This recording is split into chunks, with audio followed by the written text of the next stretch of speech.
ನಮಸ್ಕಾರ ಎಲ್ರಿಗೂ ಶುಭ ಸಂಜೆ. ಎಲ್ಲರಿಗೂ ಕನ್ನಡ ಸ್ಪೋರ್ಟ್ಸ್ ಅಡ್ಡ ಯೂಟ್ಯೂಬ್ ಚಾನಲ್ಗೆ ಸ್ವಾಗತ. What A match! Nepal versus England ಒಂದು ಅತ್ಯುತ್ತಮ ಮ್ಯಾಚ್ ಆಗಿತ್ತು. ನೇಪಾಲ್ ಅವರು ಒಂದು ಅದ್ಭುತ ಕ್ಷಣವನ್ನು ಸ್ವಲ್ಪ ಈಸಿಯಾಗಿ ಗೆಲ್ಬೋದಿತ್ತು, ಆದರೆ ಹಾಳು ಮಾಡಿಕೊಂಡ್ರು ಅಂತ ಹೇಳ್ಬೋದು. ಆದರೆ ಒಳ್ಳೆ ಫೈಟ್ ಕೊಟ್ಟರು ಇವತ್ತು ಮ್ಯಾಚು. ಇವತ್ತು ನೇಪಾಲ್ ವರ್ಸಸ್ ಇಂಗ್ಲೆಂಡ್ 5ನೇ ಮ್ಯಾಚ್ ಇತ್ತು ICC T20 ಮೆನ್ಸ್ ವರ್ಲ್ಡ್ ಕಪ್ಪಲ್ಲಿ. ಇದು ವಾಂಕಡೆ ಸ್ಟೇಡಿಯಂ ಮುಂಬೈಲಿತ್ತು. ಇಂಗ್ಲೆಂಡರು ಟಾಸ್ ವಿನ್ ಆಗಿ ಬ್ಯಾಟಿಂಗ್ ಆಯ್ಕೆ ಮಾಡಿಕೊಂಡ್ರು. ಬ್ಯಾಟಿಂಗ್ ಆಯ್ಕೆ ಮಾಡಿಕೊಂಡು ಒಂದು ಉತ್ತಮವಾದ ರನ್ನನ್ನು ಕಲೆ ಹಾಕ್ತರು ಅಂತ ಹೇಳ್ಬೋದು. 20 ಓವರ್ಗಳಲ್ಲಿ 184 ಕಲೆ ಹಾಕ್ತರು, 7 ವಿಕೆಟ್ ಕಳ್ಕೊಂಡು. ವಿಕೆಟ್ ಹೋಗ್ತಾ ಇದ್ದರು, ಅವರು ಸ್ಟ್ರೈಟ್ ರೊಟೇಟ್ ಮಾಡ್ತಾನೆ ಇದ್ದರು, ಸ್ಕೋರ್ ಗಳಿಸ್ತಾನೆ ಇದ್ದರು ಅಂತ ಹೇಳ್ಬೋದು. ವಿಲ್ ಸಾಲ್ಟ್ ಅವರು ಸ್ಟಾರ್ಟಿಂಗಲ್ಲೇ ಔಟ್ ಆದರು 1 ರನ್ನಿಗೆ. ಆದರೆ ನೆಕ್ಸ್ಟ್ ಜೋಸ್ ಬಟ್ಲರ್ ಅವರು ಒಂದು 26 ರನ್ ಅಲ್ಪ ಕಾಣಿಕೆ ಕೊಟ್ಟರು. ನೆಕ್ಸ್ಟ್ ಜೇಕಬ್ ಬತೇಲ್ ಅವರು ಒಳ್ಳೆ ಇನ್ನಿಂಗ್ಸ್ ಆಡಿದ್ರು. 35 ಬಾಲಿಗೆ 55 ರನ್ ಹೊಡೆದ್ರು. ಟ್ಯಾಮ್ ಬ್ಯಾಟನ್ ಅವರು ಬೇಗ ಔಟ್ ಆದರು, 2 run. Harry Brooke captain innings ಆಡಿದ್ರು. 32 ಬಾಲಿಗೆ 53 ರನ್ ಹೊಡೆದ್ರು.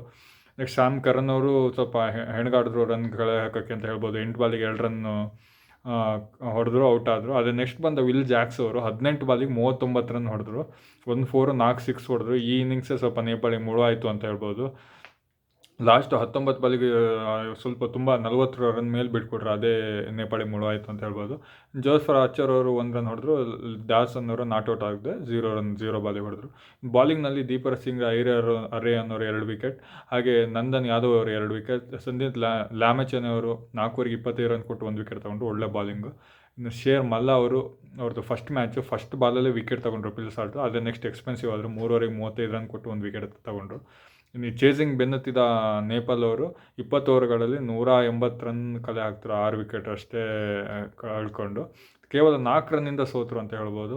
ಕುಶಾಲ್ ಬ್ರುಟಲ್ ಅವರು ಓಪನರ್ 29 ಹೊಡೆದ್ರು. ನೆಕ್ಸ್ಟ್ ರೋಹಿತ್ ಪಟೇಲ್ ಅವರು 39, ಹಾಗೆ ದೀಪೇಂದ್ರ ಸಿಂಗ್ ಆರೆ ಅವರು 44 ರನ್ ಹೊಡೆದ್ರು. ಇವಿಬ್ಬರು ಒಂದು ಒಳ್ಳೆ ಪಾರ್ಟ್ನರ್ಶಿಪ್ ಕೂಡ ಕೊಟ್ಟರು, 87 ರನ್ ಪಾರ್ಟ್ನರ್ಶಿಪ್ ಕೊಟ್ಟರು 54ಗೆ. ಇನ್ನು ಆರಿಫ್ ಶೇಖ್ ಅವರು 10 ರನ್ ಹೊಡೆದ್ರು. ಕೊನೆಯಲ್ಲಿ ಬಾಮ್ ಅವರು 20 ಬಾಲಿಗೆ 39 ಹೊಡೆದ್ರು, ನಾಟ್ಔಟ್ ಆಗದೆ. ಗೆಲ್ಲೋ ಸನಿಯಕ್ಕೆ ಬಂದು ಸೋತರು ಅಂತ ಹೇಳ್ಬೋದು. ಇನ್ನು ಲ್ಯಾಮ್ ಡ್ಯಾನ್ಸನ್ ಅವರು 2 wicket, Jofra Archer, Luke Wood ಹಾಗೆ ವಿಲ್ ಜಾಕ್ಸ್, ಸ್ಯಾಮ್ ಕರನ್ ಅವರು ತಲಾ 1 ವಿಕೆಟ್ ತೊಗೊಂಡ್ರು. ಇನ್ನು ವಿಲ್ ಜಾಕ್ಸ್ ಬಾಲಿಂಗಲ್ಲಿ 2 ಓವರ್ 17 ರನ್ ಕೊಟ್ಟು 1 ವಿಕೆಟ್ ತೊಗೊಂಡ್ರು. ಹಾಗೆ ಬ್ಯಾಟಿಂಗ್ನಲ್ಲಿ 18 ಬಾಲಿಗೆ 39 ರನ್ ಹೊಡೆದು ಒಂದು ಸ್ಫೋಟಕ ಇನ್ನಿಂಗ್ಸ್ ಆಡಿ ಇವರಿಗೆ ಪಂದ್ಯಶ್ರೇಷ್ಠ ಪ್ರಶಸ್ತಿ ಕೂಡ ದೊರೀತು. ಈಗ ವಿಲ್ ಜಾಕ್ಸ್ ಮುಂಬೈ ಪರ ಕೂಡ ಆಡಿದ್ರು. ಅವರಿಗೆ ಒಂದು ಪಿಚ್ ಫ್ರೆಂಡ್ಲಿ, ಅವರಿಗೆ ಗ್ರೌಂಡ್ ಮತ್ತು ಪಿಚ್ ಫ್ರೆಂಡ್ಲಿ ಆಗಿತ್ತು ಅಂತಲೂ ಕೂಡ ಹೇಳ್ಬೋದು. ಇನ್ನು ಕೊನೆ 3 ಓವರಲ್ಲಿ ನೇಪಾಳಿಗೆ ಗೆಲ್ಲಕ್ಕೆ 46 ರನ್ ಬೇಕಿತ್ತು. 18ನೇ ಓವರಲ್ಲಿ 22 ರನ್ನು ಅವ್ರು ಕಲೆ ಹಾಕಿದ್ರು. ಕೊನೆ 2 ಓವರಲ್ಲಿ ನೇಪಾಳಿಗೆ 24 ರನ್ ಬೇಕಿತ್ತು, ಆದರೆ 19ನೇ ಓವರಲ್ಲಿ 14 ರನ್ ಹೊಡೆದ್ರು. ಇನ್ನೇನು ಕೊನೆ ಓವರಲ್ಲಿ 10 ರನ್ ಬೇಕಿದ್ದ ಅಂದಾಗ ಸ್ಯಾಮ್ ಕರನ್ ಅವರು ಒಂದು ಒಳ್ಳೆ ಬಾಲಿಂಗ್ ಮಾಡಿದ್ರು ಅಂತ ಹೇಳ್ಬೋದು. ಫಸ್ಟ್ ಬಾಲು ನೋ ರನ್ ಬಂತು, ಸೆಕೆಂಡ್ ಬಾಲು 1 ಸಿಂಗಲ್ ಬಂತು, ಥರ್ಡ್ ಬಾಲ್ ಸಿಂಗಲ್ ಬಂತು, 4th ಬಾಲು 2 ಬಂತು, ಹಾಗೆ 5th ಬಾಲ್ ನೋ ರನ್ ಬಂತು, 5ನೇ ಬಾಲ್ 1 ರನ್ ಬಂತು. ಒಂದು ಅತ್ಯುತ್ತಮವಾದ ಬಾಲಿಂಗ್ ಹಾಕಿದ್ರು ಸ್ಯಾಮ್ ಕರನ್ ಲಾಸ್ಟ್ ಓವರ್ ಅಂತ ಹೇಳ್ಬೋದು. ಓವರಾಲಾಗಿ ವರ್ಲ್ಡ್ ಕಪ್ಪಲ್ಲಿ ಒಳ್ಳೊಳ್ಳೆ ಮ್ಯಾಚ್ಗಳು ಬರ್ತಾಯಿದೆ ಅಂತ ಹೇಳಿ, ನೈಲ್ ಬ್ಯಾಟಿಂಗ್ ಮ್ಯಾಚಸ್ ಬರ್ತಾಯಿದೆ. ನೇಪಾಳ ಅವರೊಂದು ಗೆಲ್ಲೋ ಸನಿಯಕ್ಕೆ ಬಂದು ಸೋತ್ರು ಅಂತ ಹೇಳ್ಬೋದು. ನಿನ್ನೆ ಫಸ್ಟ್ ಮ್ಯಾಚು ಪಾಕಿಸ್ತಾನ ನೆದರ್ಲ್ಯಾಂಡ್ ಮೇಲೆ ಇನ್ನೇನು ಸೋಲ್ತಾರೆ ಅನ್ನಂಗೆ ಗೆದ್ದರು. ಸೆಕೆಂಡ್ ಮ್ಯಾಚು ಸ್ಕಾಟ್ಲೆಂಡ್ ಅವರು ವೆಸ್ಟ್ ಇಂಡೀಸ್ ಮೇಲೆ ಗೆಲ್ಲೋ ಸನಿಯಕ್ಕೆ ಬಂದು ಸೋತರು. ಆಮೇಲೆ ನೆಕ್ಸ್ಟ್ ಇಂಡಿಯಾಕ್ಕೂ ಒಳ್ಳೆ ಟಕ್ಕರ್ ಕೊಟ್ಟರು USA ಅವರು ಅಂತ ಹೇಳ್ಬೋದು. ಇನ್ನು ಅವ್ರಿಗೂ ಒಂದು ಗೆಲ್ಲೋ ಚಾನ್ಸಸ್ ಇತ್ತು ಇವತ್ತು. ಹಾಗೆ ಫಸ್ಟ್ ಮ್ಯಾಚಲ್ಲಿ ಆಫ್ಘಾನಿಸ್ತಾನ ಅವರು ನ್ಯೂಜಿಲ್ಯಾಂಡ್ ಮೇಲೆ ಒಂದು ಒಳ್ಳೆ ಆಡಿ ಲಾಸ್ಟಿಗೆ ಕೊನೆಯಲ್ಲಿ ಮ್ಯಾಚ್ ಬಿಟ್ಕೊಟ್ರು. ನೇಪಾಳ ಕೂಡ ಒಂದು ಹಾಗೆ ಆಡಿದ್ರು ಅಂತ ಹೇಳ್ಬೋದು.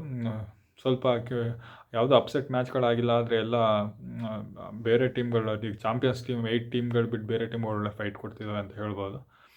ಒಳ್ಳೆ ಓಪನಿಂಗ್ ಪಡ್ಕೊಂಡಿದೆ T20 ವರ್ಲ್ಡ್ ಕಪ್ಪು. ಒಳ್ಳೆ ಚೆನ್ನಾಗಿ ಹೋಗ್ತಾ ಇದೆ. ನೋಡೋಣ ಯಾರು ಹೇಗೆ ಪರ್ಫಾರ್ಮೆನ್ಸ್ ಕೊಟ್ಟು ಟಾಪ್ 8ಗೆ ಕ್ವಾಲಿಫೈ ಆಗ್ತಾರೆ ಅಂತ. ಧನ್ಯವಾದಗಳು.